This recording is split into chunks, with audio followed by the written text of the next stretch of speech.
Hey everybody, it's Jason Blaha here, and it's time for another reloading chat. And today I want to talk to you guys about something that is going to be of great concern to gun enthusiasts in general.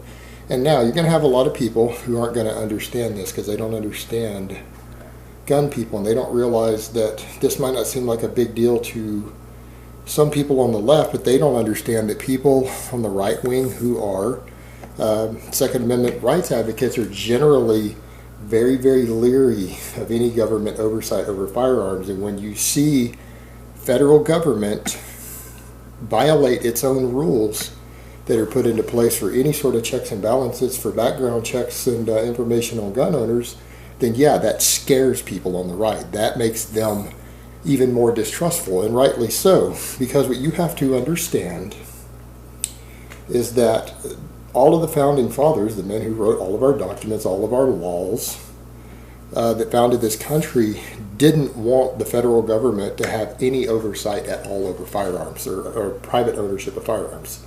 They didn't want them to have any power over it at all, and they were very, very clear in that in their writings.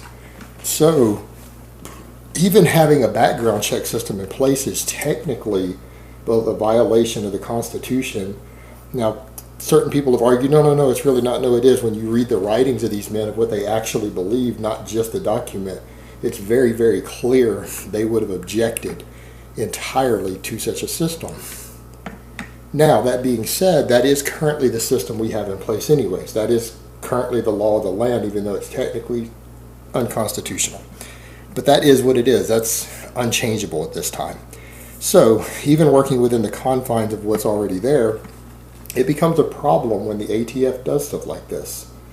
What the ATF did was apparently they kept records much longer than they were allowed to, meaning when you get a background check on a gun, and I'll cover that in a minute because it seems like people on the left don't understand that there is already a federal background check system in place and you're paying billions of dollars a year to fund it. It's actually quite expensive, and it is there, right? And it's coming out of your tax dollars already. In every firearm purchase, new firearm purchase you make, you have to pass it. It's only private sellers selling their used guns that don't have to go through this.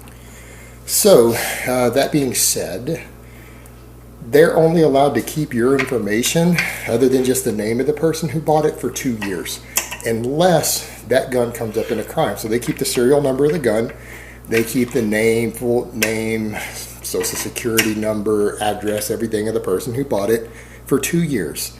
And if that gun doesn't come up through the system with a crime of some type, they take your information off of it. They don't keep a file other than just the name, the original name of the person. And they remove all the other information. That's what the law is written on the background checks.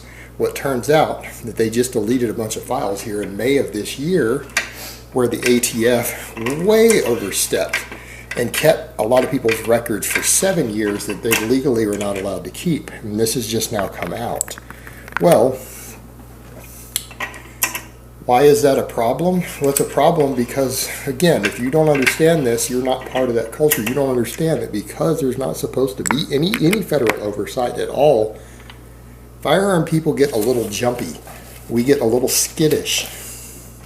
We get a little angry when the government itself breaks the current laws that it's put on the books that already go beyond what they're supposed to have. When they actually write laws about firearms, in this case, record keeping, and they break the laws that they write, it makes us kind of go, well, why in the hell do we have to follow the laws? If the government doesn't have to follow the laws that it writes, and the ATF and federal agencies don't have to follow the laws without going to prison, why should we have any laws around this stuff? Why should we have to follow them? Are they above the law? And it makes the most extreme become conspiracy oriented. Now, I don't believe that this was a conspiracy. I think it was stupidity on the part of the ATF because there's basically, well, I'm going to leave that alone. I'm going to keep my opinion to myself there. But I don't think this one was probably a conspiracy. It was just a stupid oversight issue, but that doesn't make it any less illegal.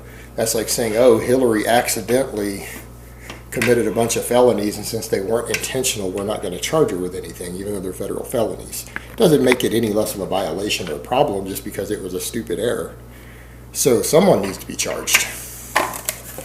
But that being said, it creates among the more extreme in the right wing, and I don't quite fall into that category contrary to popular belief, it does create conspiracy theory. Aha, they're keeping all of our information so they can come collect our guns. This is how you make the right-wingers get paranoid, the far right. This is how you do it with things like this. This is how you make them want to grab their guns and overthrow the government because the government's planning on taking our guns. When you do stupid stuff like this. So, yeah, you can't be doing things like this because it causes that exact knee-jerk reaction. And honestly, does that surprise anyone? Seriously, when you have government, so like politicians in power who are very open right now about wanting to remove the Second Amendment completely, like the current executive branch, some of the members, you can see how people would start getting paranoid about that. It's not an unreasonable conclusion to make every time something like this happens. So, yeah, this is a problem when the ATF does stuff like this because, again, they can't even follow their own laws without making mistakes. So, again, it begs the question of why do we need to follow them either? And it also goes back to the point of, maybe the founding fathers were right. Actually, I don't even think it's a maybe. I think they were right. Federal government should have zero oversight of your weaponry. The background checks, numbers, anything. They didn't want it to be that way, and this kind of proves that they were right.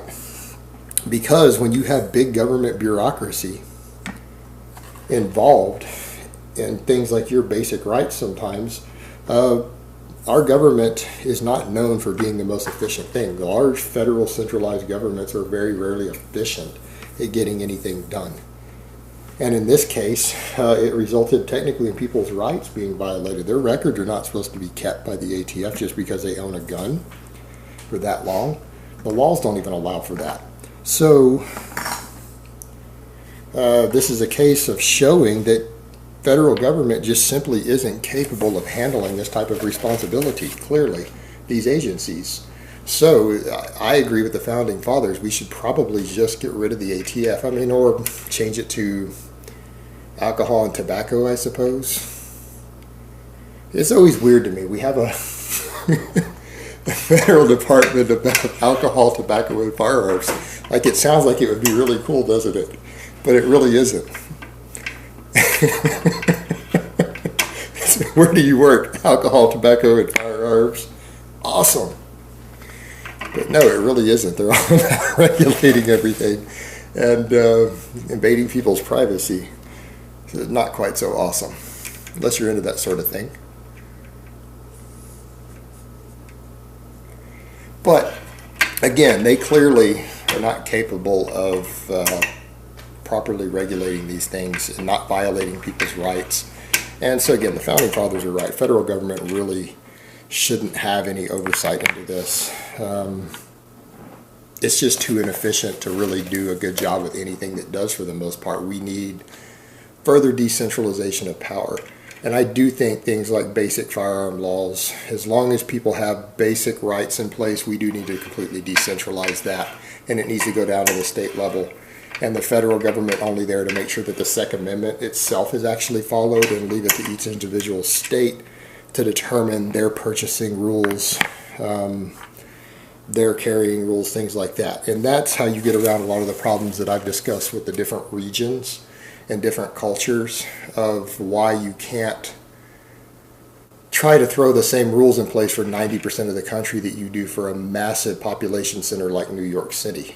I do understand, while it's still a violation of people's rights, I do understand why they don't want a million AR-15s with armor-piercing rounds inside of a city where people live stacked on top of each other inside little shoeboxes, and every bullet that you fire in a street is so crowded that it's going to hit 6 people.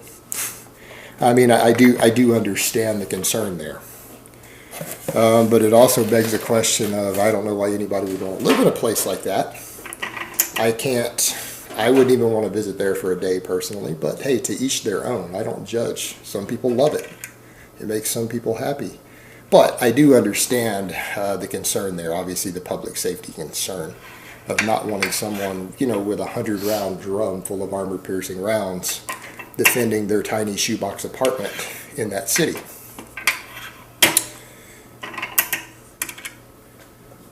But again, this is why you need to decentralize these things in general. This should be a local and state issue, not a federal one. We really do need to just get rid of the ATF. And this is just further evidence of their general incompetence.